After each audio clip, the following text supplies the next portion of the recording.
Hello and welcome back to A Shot of Wildlife. Today I'm going to be spending the day at RSPB Minsmere in Suffolk, but first I've stopped in at Westleton Heath hoping for some red deer. Let me show you what I've seen so far. Westleton Heath is around a mile from the coast of Suffolk in the east of England. I arrived just after sunrise, a beautiful time to be outside with plenty of wildlife to see. The first that I filmed were a pair of blue tits. These are one of our most familiar bird species, with 98% of UK gardens reporting them as visiting throughout the winter. One species which you are unlikely to see in your garden is the stonechat, but there were quite a few of them here. Around 50,000 pairs of these robin-sized birds live in the UK, where they prefer open habitats like farmland, moorland and heathland. Nearby, another heathland specialist made a brief appearance.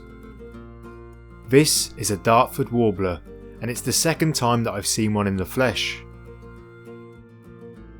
In the 1960s, only 10 pairs were thought to remain in the country, but their numbers are now up to over 3,000 pairs.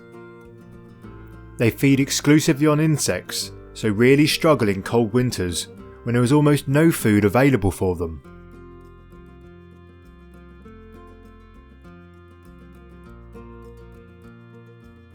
I kept searching the horizon for red deer when up popped this little head. This is a green woodpecker, and it seemed to be feeding. A lot of their diet is made up of ants, and as this one stayed put for quite a while, I can only assume that it had found an ant's nest in the ground. But it doesn't seem that there are any deer here, so let's head over to RSPB Minsmere, where I can guarantee I'm going to see lots and lots of wildlife. So my search for red deer may have ended for now, but this wonderful wildlife day was only just beginning, and who knows, I might even spot some red deer a little bit later on. Minsmere is only a couple of minutes up the road, and I couldn't wait to get into the reserve. And welcome. Now my first port of call is going to be a little pond that's down the track here, because apparently water voles have been showing really well in the last couple of weeks. Let's see if they're still here. Everyone I knew who'd visited Minsmere recently said that the water voles were a guarantee, but apparently my luck was running a bit low, or perhaps I was a bit too early in the day. However, in some of the pond-side vegetation there was at least one interesting creature. This is a willow emerald damselfly, and it's a relative newcomer to the UK, first breeding here in 2009, just a few miles from this exact spot. They lay their eggs into the stems of overhanging willow trees, and once these hatch, the larvae emerge and fall into the water where they develop. Also here was a red admiral butterfly. I usually see quite a few of these at Minsmere every time I come in the autumn.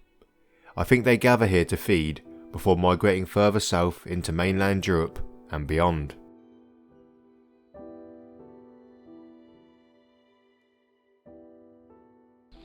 There might not have been any water voles in the pond, but just in a tree along this path there is a kestrel.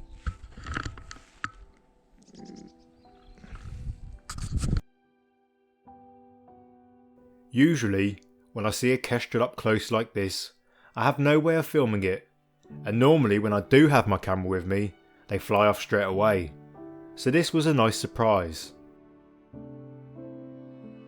Kestrels have large eyes compared to their heads, and this comes with its advantages. Their eyesight is up to 8 times as good as a human's, and they can also see in ultraviolet light, which lets them see the urine trails left behind by their rodent prey. From here, it was about a 10-minute walk along a track and fully accessible boardwalk to the first hide of the day. I didn't see anything to report along the route, but I did appreciate a bit of early autumn sunshine. So I've come to East Hyde now. There's quite a lot of people in here, but there are loads of birds out there to see. The view from East Hyde is extensive, and honestly, you could spend a few hours here and still not properly see all of the wildlife on show. A lot of the birds were ducks and geese, including a very familiar species, the mallard. These are the most widespread and most common duck in the world, with more than 19 million of them spread over the northern and southern hemisphere. Among them were a few other species, including this, drab from a distance but beautiful up close, gadwall. I know we've all got a favourite, and although there are definitely more colourful ducks in the world, I think the gadwall is mine. Look at the beautiful marbling down its chest, and just a little flash of white on its wings. A couple of barnacle geese were resting on one of the islands in front of the Hyde. Over most of the UK, these are a winter visitor, but here along the coast of Suffolk, and at a handful of other sites, they do breed and are resident all year round. Barnacle geese got their name as people used to believe that they hatched from goose barnacles that washed up on the shore of Scotland and around the same time as the geese arrived. Out on the water, a shoveler paddled through the shallows, using its large bill to sift small invertebrates and crustaceans from the water, whilst dotted around were several resting cormorants. Unlike most other water birds, a cormorant's feathers are absorbent and easily become waterlogged. This helps them to dive deeper whilst hunting, but it does come with a price.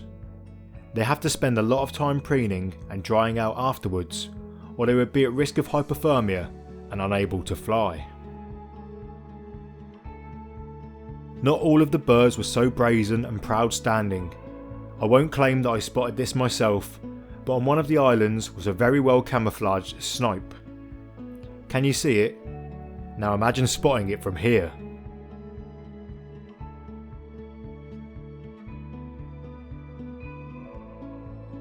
And less camouflaged, but even further away, was this common sandpiper. Despite their name, this is my first time knowingly seeing one, and it's definitely the first time that I've caught one on video.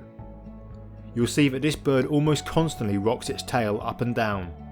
This is known as teetering. Thankfully, not all of the birds were far out. From a reed bed almost touching the Hyde, a water rail briefly emerged.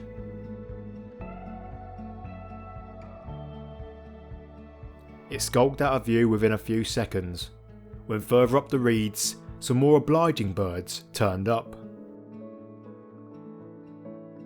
You'll have to forgive this wobbly footage, I was filming over someone's shoulder. These are bearded tits. This mostly brown bird is the female, and this one, with its grey head and black moustache, is a male. At the most recent count, there were just under 700 pairs in the UK, and they are only found in and around reed beds. They are not actually a member of the tit family, and in recent years there has been a gradual shift towards using their other name, the bearded reedling. You can also call them beardies for short.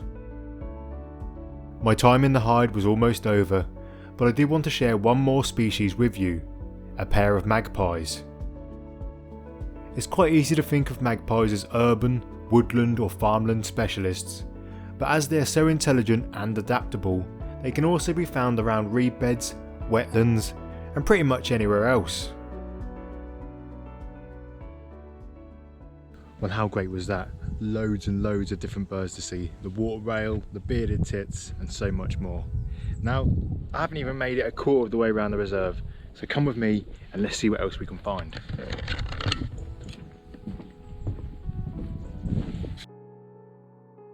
I always stop to look in any large enough patch of water, usually to the bemusement of my wife, but I'm glad I did this time, as this ditch seemed to be full of life. Look closely here and you'll see quite a few almost transparent shrimp. I think that these are Atlantic ditch shrimp, and I wish I had my underwater camera with me, as it would have been brilliant to take a look beneath the surface. Just before I finally carried on walking, 3 or 4 male bearded tits landed in a bush beside the ditch. I know some of you watching will never have seen a bearded tit before, and if you want to, I highly recommend an autumn trip to Minsmere. The next part of my route took me through a small dune system, where I quickly nipped to take a look at the sea.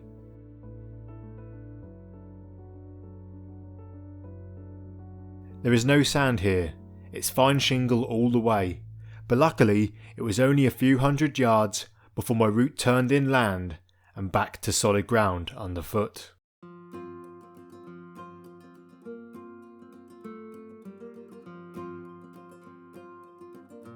The next hide was South Hide. It was very busy, but I did manage to squeeze in between a couple of people.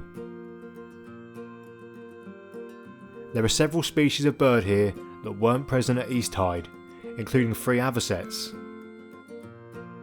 These are the bird that's featured on the logo of the RSPB, so it's only fitting that they're an almost guaranteed sighting at Minsmere.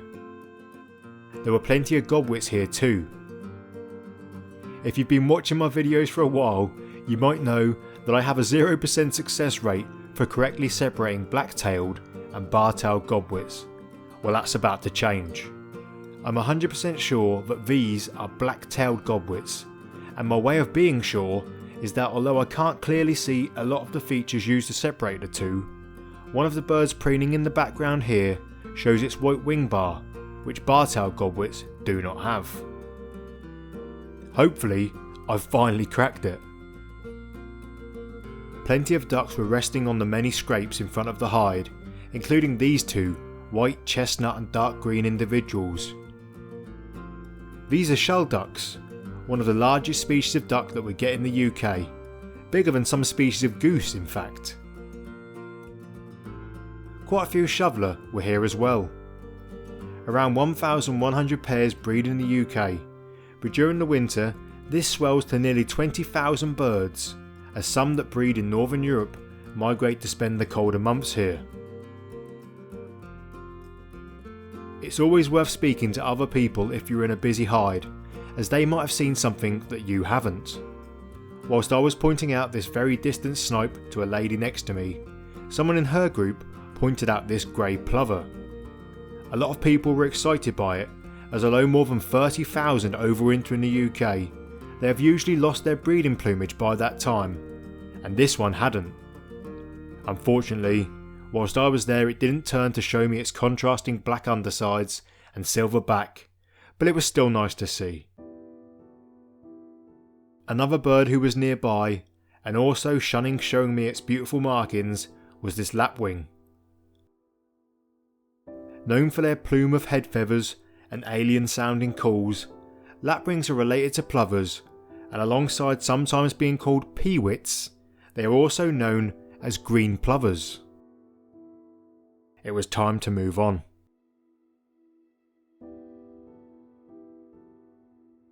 There is a hide quite close to South Hide called Wildlife Lookout, but it was completely empty, and it's easy to see why. I'm sure once the landscaping is finished, there'll be plenty of wildlife to look out onto. From here, I headed back towards the reserve's entrance, but it wasn't time to say goodbye. There's a cafe here, and it was calling out my name. And all this walking has got me hungry. It is definitely time for some lunch.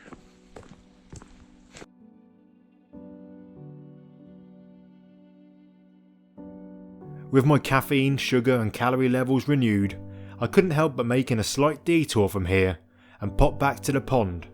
It was definitely worthwhile. Yes! Water vole success.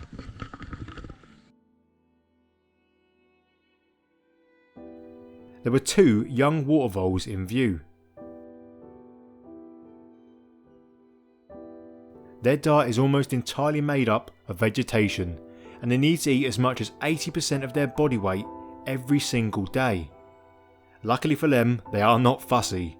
They've been recorded eating 220 different species of plant, from above and below the water surface.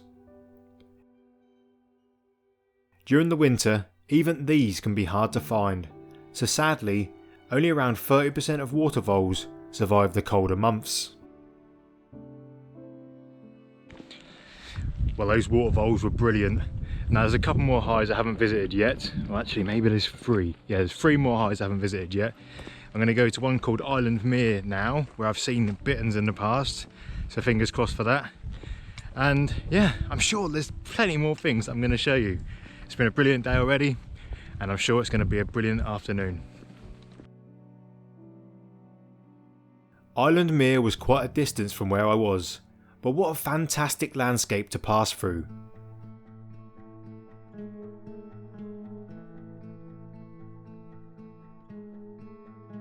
Sometimes there is a lot of wildlife to see from the hide, but it depends on how high the reeds are close in. Oh. Well, at least the view was nice, and there were a few creatures in sight, albeit very far away. In this clip, there is a black-headed gull, a grey-crested grebe, some grey-lag geese, and a couple of cormorants. There was a moment of excitement as this great white egret flew by. These are a fairly new species to the UK and nested for the first time in Scotland earlier this year. This was followed by a very brief view of a marsh harrier before it was time for me to leave the hide. It's hard not to keep your head up at a place like Minsmere. You never know what might fly or run past, but sometimes it's also worth looking at the ground, as that's where you might see creatures like this common toad. This one was a youngster, about the size of a 10p coin, and it's doing something that toads often do if they think they've been spotted, staying perfectly still and hoping that its camouflage will keep it hidden. That isn't going to help it here, so after getting the footage that I wanted, I escorted it off the path and out of harm's way.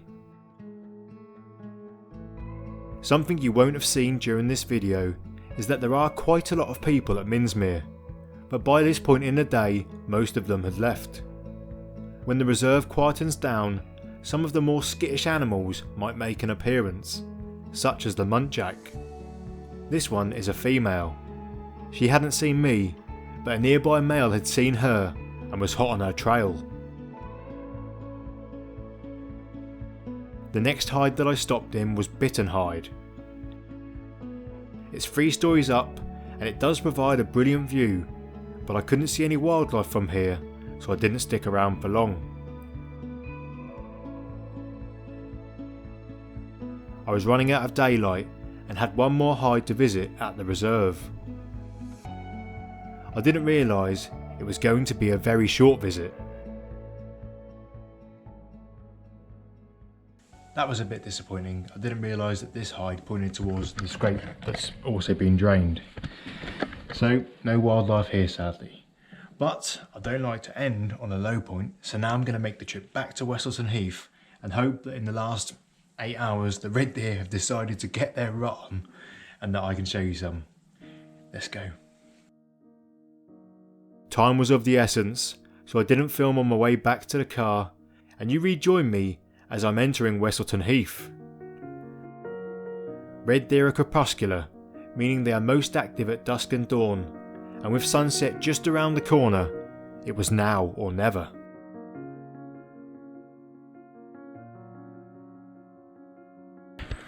Well, I've made it to the heath, and look, in the distance, I can see some red deer. I don't think there's any stags there, but oh, it's a good start. We've got about 25 minutes until it gets dark. Let's see what turns up.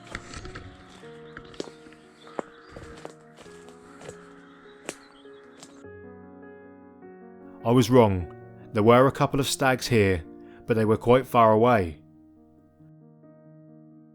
Throughout most of the year, adult red deer rove about in same-sex herds, but when the autumn comes, the males will separate and begin to gather as many females as possible.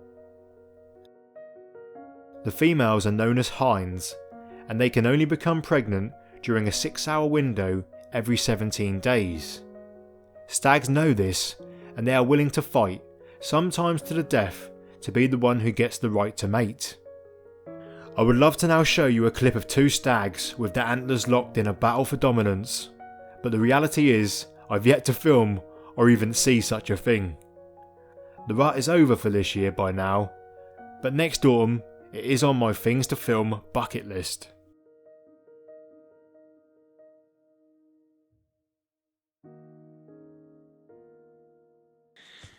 And the light has faded on another brilliant day watching wildlife. I hope you enjoyed it. If you did, check out the videos on the screen now. Thanks for watching, and I will hopefully see you next time.